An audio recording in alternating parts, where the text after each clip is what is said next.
Here we go. You say, we say, calling Two Dope Girls Podcast. Hey, Well, hello there. how are you guys? We are great. Who are you? I am so excited to talk to you. I'm just going to be honest. We've been waiting to talk to you. We have gone through almost all of our questions, but we saved one for you. And I hear you have a couple for us. It's got to be a really interesting question. Do you want to do your question first, or? Well, I think we should go with the question that we posed to you last week first, which was Stu's. So, Stu, do you want to repeat your question? It was a hella good question. That's about what people say in California. Oh, yeah. Is the hella. That's what he thought, right? That was his annoying, his pet peeve word was hella, and he thought it started in California. And you, living there, we wanted to get your opinion. You know, I think that, like, hella, that has to, like, go back to No Doubt, right? That has to be, like, a Gwen Stefani. Maybe she originated it. So I think, yeah, it definitely came from California. I haven't heard too many people say that word um, in a serious manner. But I do have a lot of, like, there's such a difference in the way people speak here compared to other parts of the country. And I don't know if it's because they feel like they're too busy to speak, you know, proper English. But a pet peeve of mine is when people hear. I'm going to say, I am going to narrow it down just to LA people because I've traveled a lot and I've never seen it so abused, you know, than here. But when people abbreviate words that don't need to be abbreviated, uh, you know, like if you say totes, unfollow me, unfriend me, forget you know me. And then I. Are you totally serious? I have to unfriend you? Oh, I am totes serious about that. Don't fucking like. I hate that word so much. That is, and if you were an adult and you were over like 25, and you say that like seriously, I can't take you seriously. I can't. You're not a real adult to me. But someone said one to me. Totes. I can understand that those words. I get it. But someone said to me, like, instead of saying I appreciate it, they said appreciate. And I'm thinking, like, doesn't that lose the meaning? Like, obviously you didn't appreciate what I did because you couldn't even, like, say the entire word. I would appreciate to punch that person right in the nose. Oh man, yeah, I'd appreciate that too. That was a weird one. So yeah, I mean, people do speak a little differently here. I do hear. But I was gonna tell you guys when I was listening to that episode, I was nearly dying laughing because do you guys watch Saturday Night Live at all? Oh, yeah. Okay, I am a huge SNL fan. You know the skit The Californians? I know that one, yeah. That is a for real thing. People here love giving you directions. They love talking about everywhere they've been. Like, oh, I was at the Ralph's over on the corner of La Brea and blah blah blah. And it's like, I don't need to know your location. um, but like that's a pet peeve of mine. Like anywhere I go, I've been here, almost a year. It'll be a year in January. I've moved here. And I know my way around. I had a group of really awesome friends that have lived in LA most of their lives, a group of musicians that really broke it down for me. So I know where to go, when to go, what times to not hit, the freeway and all that. So when I'm leaving somewhere and you ask me, where are you going? And I tell you, refrain from giving me directions. I mean, I know where I'm going. I know. Like what they think the best route is. Yeah, they do that. They're like everybody thinks it's just like when you go to New York, everybody thinks they know where to get the best pizza. In LA, Yeah. they think they know the best streets. Like it's a secret. Like nobody knows about Fountain Avenue. It's like everybody knows that street. That's why I'm not taking that Many street. people drive on it Yeah. Well, so people, I like the last time this happened to me, someone's like, "Hey, where are you going?" Actually, to be honest with you, it was my weed guy. He like he gives directions like he's Picasso painting like a perfect painting. I love him giving me directions cuz he's like, "Hey, where are you headed?" And I'll be like, "Oh, I just got to go into Hollywood." He's like, "Oh man, best way to go instead of taking the 405 or the 101 because you know you're gonna hit into traffic. Just cruise on over Mulholland. You're gonna, coast on over to the left, take a sharp left right there. You're gonna cruise on into Hollywood." And like the words that he uses, it's just like, wow, it sounds like a vacation. Like I know I'm just going into like Hollywood where it smells like bum piss and dog shit, but like he made it sound like I want to die there. But yeah, don't give me directions. I have a GPS and I mainly use it to like remind myself to pay attention to driving. I know where I'm going, but it's like, I name my GPS Mary Jane. So every time Mary Jane checks in and says, turn right in point 0.4 miles, it's like, oh, that's right, I'm driving. Stop looking at clouds and trees and focus. So don't give me directions. That's the one thing I don't like about LA. Oh, that's right. I have to wake up and drive. Yeah, oh, that's right. I'm not on autopilot. Yeah, I noticed that too when I was living in California. They love, uh, it's sort of, because I've always equated living in California to like a big dick contest. Everyone wants to one up each other. So everyone's trying to one up each other with directions too. Yeah. That's kind of what I feel like. That's the worst. When you get into like, okay, I get this often because being a concert photographer, I'm always the one girl outside of the Roxy at the end of the night with the band and everybody else. And everybody, all those guys want to give you directions. They want to tell you where to go. Where are you headed? Downtown LA. Like where I live, I know how to get home. Please don't give me directions to get home. Um, oh, which way do you take? And when they ask you that question, you gotta like either like fake a phone call and be like, "Oh, sorry, my mom's calling me. I gotta go." Um, at 3 a.m. Or you just like sit there and listen to this pissing contest of like all these guys like trying to no man that's no it's 3 a.m. She should definitely take the 110. And that's the difference. Real quick, if you guys want to know the difference between like why the Californians is so funny and the difference between giving directions here and elsewhere, back where I just moved from, Florida, you take US 41, you take 301, you take whatever. You don't say the. And that's what they do here. They're like, "Oh, I was on the 101 and then I hopped on the 405. That took me to the blah blah blah and the something something and the highway to hell." And it's confusing. It's so confusing. Some of your fans are probably sleeping right now. Like that was exhausting talking about directions in LA. It's very true though.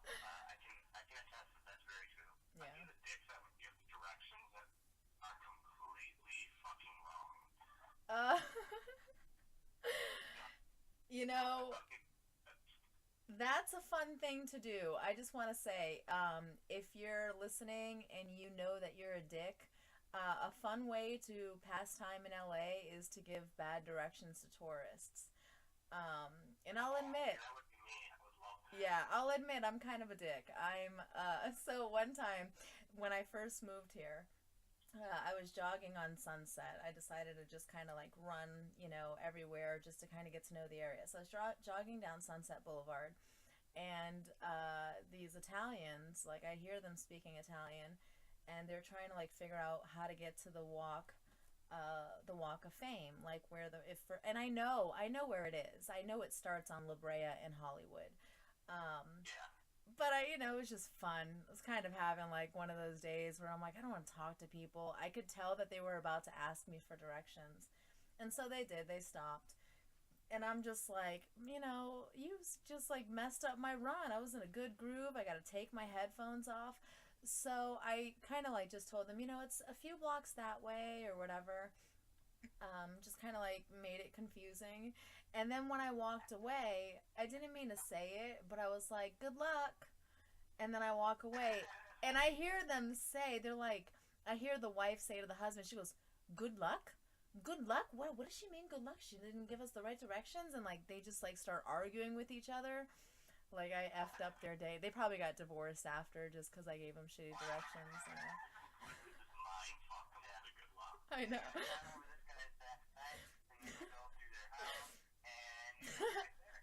Yeah, you're gonna hop the fence. There's gonna be this little chihuahua. He's gay, so just kind of like stick your finger up his butt and he'll let you through. And then you're gonna hop, you'll be right there on the La Brea Walk of Fame, and Kiss is the first star.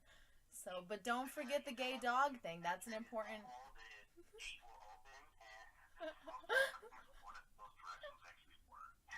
Oh man. I wanna follow the person that does follow like the craziest directions I give them. Like that's got to be a fun adventure. We'll like have like a reality TV camera, like the camera crew behind them, just like figuring it out. It's like wow, they actually stepped through the dog shit like we told them to. Now they're going through the fence. We have a question. Our last question of our show from our listeners Hmm. is just about that. Speaking of shit, Yeah. am I right? Is it a poo question? A conversation like that?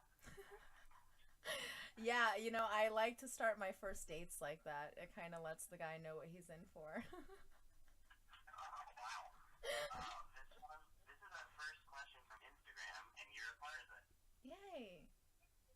This is from Melissa Missy D'Amico. She said, "Why are guys so in denial about girls pooping and farting?" Well, I like that one. Melissa, I wish I knew the guys she knew, because the guys I know, and again, I'll have to relate it to working in the music industry and just being around a bunch of gross dudes that think it's hilarious when they fart around you and you can't let a window down. um, I like to keep that mystery. I mean, let's be honest. We're all adults. We all know. We read the book, in kindergarten. We all know that everybody poops. I hate even saying that word. But let's keep some, like, mystery. Let's be in denial about it. We know we all do it. Do we have to talk about it? You know? How do you guys feel like? I mean, don't you guys have girlfriends? Do you have an open door policy or what? Well, Stu has a girlfriend right now. Yeah, I'm probably one of the only guys that the whole pooping and farting thing doesn't bother me. Like in a relationship point of view, I feel like it means you're close to each other. And if I'm gonna go the other route and it's not in a relationship type of view, like random girls farting, I find that fucking hilarious. That's hilarious. So if somebody farts in front of me, I'll chuckle pretty hard. I think it's super funny actually. But that's just me. Okay. Well, I'm single, so we are not in denial. You are a liar, and you do not poop. I know, no, I know that everyone does these things, but I guess I just prefer to not think about it. Yeah, I'm And right there. while I'm in denial, here's what I think happens: the food that women eat, It it gives you dissipates. energy, and the leftovers are broken down into waste, and that builds up into your ovaries, and it gets released as nagging. Wow. Being bag us. God, I thought men didn't understand women. You nailed it, my friend. That is exactly what happens. Um, I took anatomy. I know what happened. yeah, and I guess I'm full of shit then because I don't nag. Maybe I should get a good nagging out of my system. Wow. The way that I see it and the way that I've always told boyfriends is the food dissipates in my stomach. I was in a 5-year relationship. We lived together for 3 years. And towards the end of the relationship, he even said, he's like, I swear you didn't use the bathroom once in the 5 years I've known you. And it. You are my dream girl then. I was gonna say, and if that was our biggest problem, like then our relationship was perfect because mission accomplished. Like that's how it should be. Your guy should never know that you were doing anything. He should never smell. And for women, it's different. Like, I have a few guy friends that are, they've walked in on their girlfriends, and they're like, it's crazy because you walk in and you're like, oh, she's just peeing. I can go in and brush my teeth. And then the smell hits you, and you're like, no! It's like you're a kid and you find out Santa's not real. Yeah, that's right. That smell hits you for the first time. It's just like the Easter bunny dying. Well, and this, I mean, as if we haven't already, like, made this show one of those explicit shows, this is really going to push it. But I like to think of it in terms as, and excuse me, if any of your mothers are listening, your grandmothers might be okay with hearing this, they know. Grandmas are whores, let's be honest. They're wild freaks. I've met a few old ladies that put me to shame. But honestly, I think of it along the lines as a sexual thing. Like, when you share intimate things together and you guys touch certain parts of each other's bodies without going into details, I don't want to know any grossness that happened in those areas. You know what I mean? Like, and I don't want you to, like, touch anything and remember a moment. Like, I'm trying not to sound dirty. I'm trying not to sound Howard Stern. Well, I'm just saying, for those of you into anal sex, keep the mystery out there. Like keep the mystery, because it's just like you can't go back. You can't, like, be sexy in that moment and not think back to that moment when you walked in on her and, like, you're like, oh wait, maybe we'll just hit the front door today, honey. Yeah.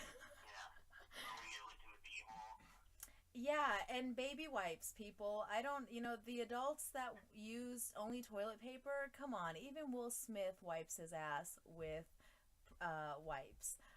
It's just sanitary. If you're going to have sex and actually let people, put their mouth parts on certain parts of you, you need to be clean. It's funny that you brought up the wet wipes, because that's like one of the greatest feelings after pooping, is Yeah. wiping with the wet wipe. That's so true. People know that. People are denying themselves of, like, this really amazing pleasure. It's like, I think that is, like, along with winning the World Series. Like, I love it. yeah, you feel that, and, like, you feel just, so clean. you do. There's, Nobody else uses wet wipes. I've used them a whole bunch of times. Whenever I bring it up, people are like, "You're a sick fuck." no, I respect you, dude. I respect you, because you're a considerate fuck. That's what it is. Like, you're considerate, especially if you have a girlfriend. Like, I'm sorry, the whole toilet paper thing, that just is weird to me. It's like, I mean, think of it. There's no sanitary, I don't know. This is a weird question. Cleaning your vagina, penis, or butthole that's in toilet paper. Well, I'll tell you this much. I have used wet wipes since birth. Well, not since birth, because in Brazil, I don't think they had them then. We were poor. But since, like, the invention of them in my existence, like coming to America and using them, I use it because, for many reasons, but especially being a girl and especially having, like, a cycle every month, you should be using it. I have never had, like, any issues down there, no yeast infections or whatever. And the women that do, it's probably because you're not using wet wipes. I think they're a great invention, and they're inexpensive, and they're flushable. You guys should, You start your own Martha Stewart show. It's right? a good thing. I know how to use this. Why does Mary wipes with the wet wipe? Yeah, wet wipes can be our sponsor. We just, like, have a whole show about wiping your ass. Hey, you know what? That actually isn't a bad idea, because there are people out there that probably can't wipe their asses very well, and I'm not talking about toddlers or fat people. Yeah. I guarantee it. Hey, I have a question for you guys. Okay. Since we're in the topic of all things gross, I figured it's a good time to bring it up. And it's actually a conversation that I was having with a few girlfriends the other day, and it got me thinking to an ex that said the same thing. Um, there are women out there that don't like to go down on men. You ladies are crazy, and missing out. But we were talking about like the excuses guys give girls, like like oh it makes your teeth whiter or something. I don't know, like you'd say stuff in middle school or high school or college if you're a late bloomer. But the one excuse that all of us landed on that we've all been told by ex-boyfriends is that their balls hurt. Like if you don't come in like within a few days or something, like they ache and you have to. So like the girl has to do that. And then we started talking about guys that live up north. And then we started talking about guys that are celibate or something, and does the cold affect so essentially our question, because I was like, hey, I got to talk to a couple of dudes this week, let's ask them. They live in a cold part of the world.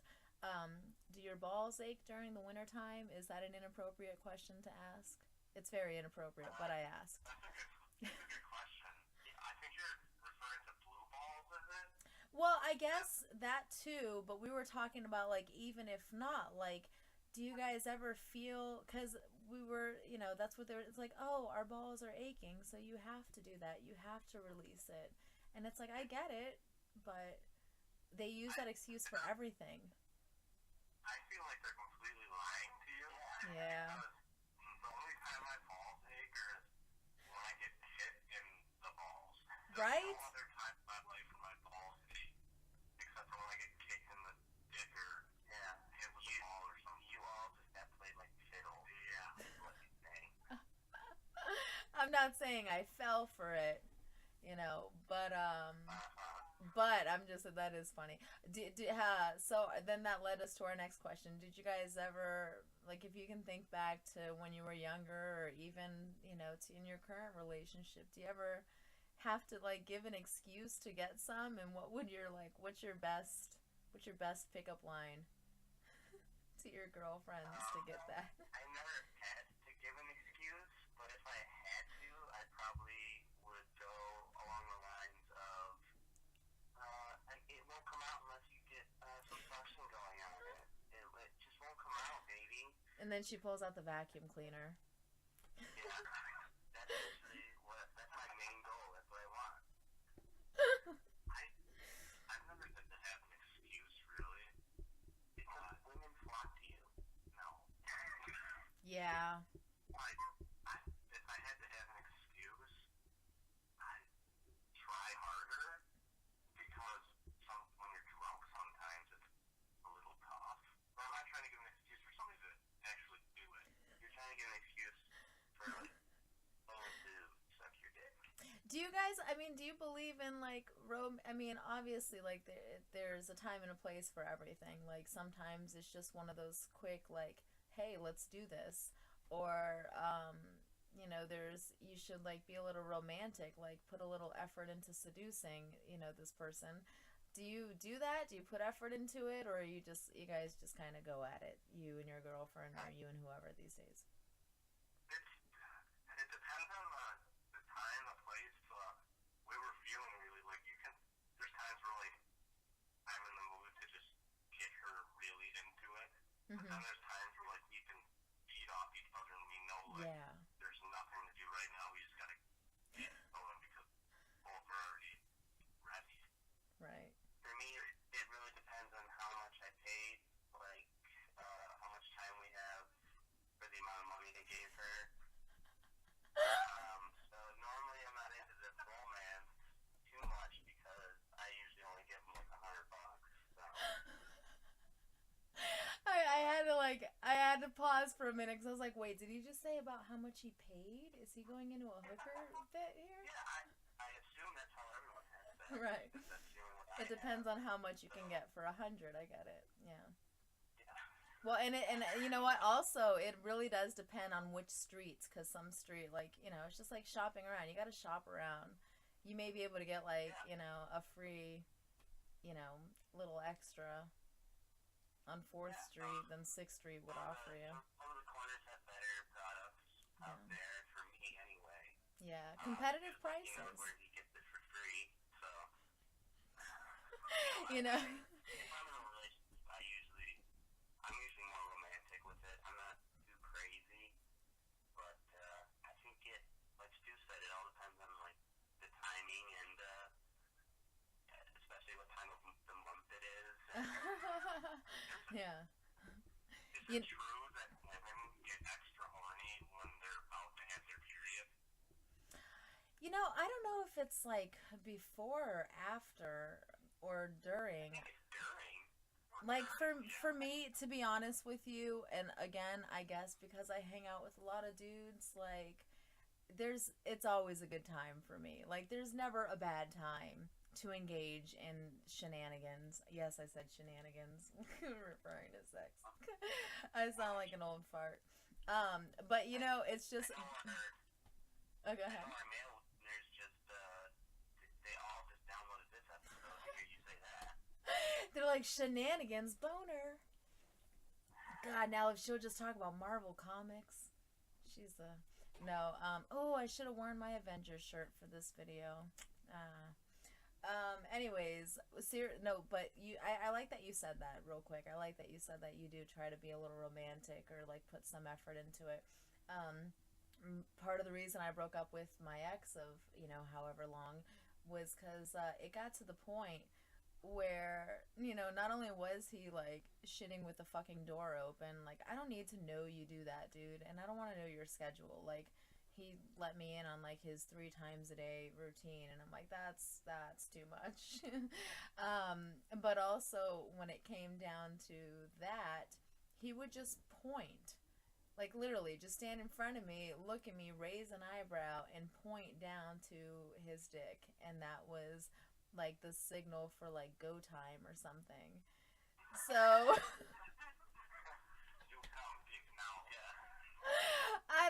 was like, Quick question, were you dating the Geico caveman? Right? Was I dating Hitler? I think so. Come on. He's got some fucking game. If that doesn't work, I don't know what would. You know what? He was a drummer, and I think drummers are just used to that, motion. Like, hey, you, here. Like, point to you, point there, and the groupies just swarm. But, yeah, I'm a lady. I need a little more effort than that, so I just thought that was funny. Well, I'm sure he was good with his hands if he was a drummer then. Drummers have fast hands, right? Yeah. Oh, there you go. Yeah. Well, good. Listeners for this show because of this conversation. Right. Oh, I wish Angel was here. She's got a dirtier mind than I do. Yeah, your partner, who couldn't be here, we told our audience that we were missing one of you guys, but we're very thankful that you could come on. Definitely, yeah. And you said you told me before the show that you're putting this on YouTube. You're putting your end on YouTube. I am recording in my little area here, and I have, the audio, I don't know how great it's going to be. It's just my phone up to this mic, you guys on speaker. But I told our audience that they can definitely go on to iTunes and look you guys up. If you want to go ahead and plug your stuff real quick, go ahead, talk to Two Dope Girls fans. They're beautiful people. To the Dope Girls audience from Two Dope Dudes, the collaboration, we're going to name Two Dope Dudes and Two Dope Girls. You guys can find us on iTunes. If you have an Android phone, you can find us on the app Beyond Pod. You can find us on Instagram, Playgirl. Yeah, Stu has an issue. YouPorn, Pornhub. I found those last night. I saw you guys. That's more my end. I usually go through video. Stu's more of a picture. I always can hide all my flaws. Yeah. I did watch one video of you guys last night on Pornhub, and I did see Joe's foot sticking out. So I do know that there is a third guy involved, yeah, right? Our social media director, Joe, he loves being under both of us as we fuck. He likes to just lay under us. He's a fluffer. Yeah, Sorry, Joe. That's We funny. just lost your entire audience. Team effort. Oh no, our audience. They're a bunch of stoners. They probably forgot like everything we talked about so far. Yeah, they're like, what? Is this how they're starting the podcast? We're 30 minutes in. Yeah, we're like 30 minutes in. They're like, did they start yet? Can I hit this shit yet? They're awesome people. Thank you so much for coming on. Do you want to tell our audience where to find you? I had my Jewish lawyers take down all the pornography that I had on the internet. So you can take stuff off the internet. But you guys can find Two Dope Girls on Instagram or Facebook, just Two Dope Girls. If you don't know how to spell any of that, I can't help you. And then, yeah, I guess. And then on this video, I will post probably tomorrow, probably a day after you guys post your stuff. It'll be on YouTube. What's your YouTube channel name? Two Dope Girls Podcast. We made it very simple. Everything is just Two Dope Girls Podcast. Even our email, twodopegirlspodcast@live.com. So, and yeah, we'll definitely have you guys on our show. We'll do the Two Dope Girls, Two Dope Dudes collaboration again soon. And this was fun. Thank you guys. I don't know why you want to hear my opinions, but this was awesome talking to you guys. I've had such a good few weeks getting to know you dudes from, halfway around the country here. Yeah, and it's cool that we have that kind of connection, that the LA connection, because I lived there. Stu came to visit me, so he knows about that lifestyle. Nice. We look forward to collaborating with you many times in the future. Thank you so much for coming on. Definitely. Thank you so much. Thank you guys. I appreciate it. You Say We Say, episode 8, we out. Are you still there? I'm still here.